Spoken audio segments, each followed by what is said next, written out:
اللہ کے نبی حضرت نوح علیہ السلام بار بار اپنی امت کو اللہ کے پیغام سناتے رہے کہ وہ آپس میں ایک دوسرے پہ ظلم نہ کریں، احساس محبت کو قائم کریں، نسل ذات کے نام پر ایک دوسرے کو تکلیف نہ دیں، رشتوں کی قدر کو مقدم رکھیں۔ تو حضرت نوح کی قوم بار بار آپ کا مذاق اڑانے لگتی، اتنے پتھر مارتی کہ آپ کئی دنوں تک پتھروں میں ڈھکے رہتے، پھر صحتیاب ہوتے، پھر اللہ کے دین کی تبلیغ کرتے، یہاں تک کہ 950 سال گزر چکے۔ بالآخر اللہ کے نبی نوح علیہ السلام نے ہاتھوں کو بلند کر کے اللہ کی دربار میں دعا کی کہ اے اللہ، یہ میری امت کبھی ہدایت نہیں پائے گی، اے پروردگار، یہ تیرے عذاب کا مذاق اڑاتے ہیں، انہیں دکھا کہ تو کیا طاقت رکھتا ہے۔ تو بس اللہ کا حکم نوح علیہ السلام کے لیے آیا کہ اے نوح، ایک کشتی تیار کر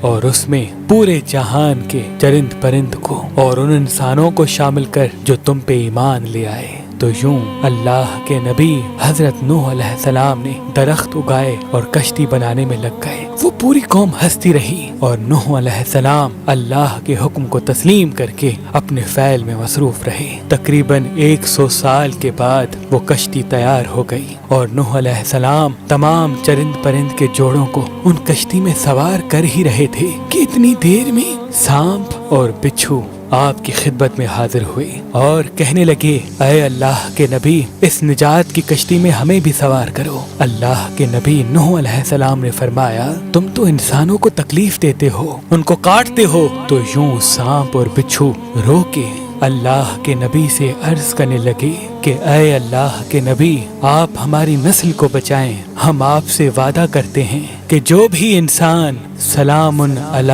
نوح فی العالمین پڑھے گا، ہمیں قسم ہے اپنے وجود کی، اپنے خالق کی، ہم کبھی بھی ان کو تکلیف نہیں دیں گے۔ اس وعدے کے بعد اللہ کے نبی نوح علیہ السلام نے سانپ اور بچھو کے جوڑوں کو بھی کشتی میں سوار کر دیا۔ اس نجات کی کشتی میں جو انسان سوار ہوئے، جو مخلوقات سوار ہوئی، سوائے ان کے سب اللہ کے عذاب کے سبب فی النار ہو گئے۔ طوفان تھمنے کے بعد اللہ کے نبی نوح علیہ السلام نے زمین کو پھر سے آباد کیا، ہر مخلوقات زندگی بسر کرنے لگی، لیکن اس آیت کو کسی بھی حیوان نے آج تک نہیں بھلایا، اور اللہ پاک نے اپنے کتاب کی سورہ صفات میں اس آیت کو محفوظ کر دیا۔ آج بھی جنگل بیابان میں جب بھی کسی سانپ، بچھو یا حیوان کے سامنے جب اس آیت کو پڑھا جاتا ہے کہ سلام علی نوح فی العالمین، تو سانپ ہو، بچھو ہو یا کوئی بھی حیوان و جن اس آیت کے احترام اور اس کے پسے پشت وعدے کو سمجھ کے اس انسان کے قریب نہیں آتا۔ بے شک اللہ نے اپنی کتاب میں ہر پریشانی، بیماری اور مصیبت کا علاج رکھا ہے،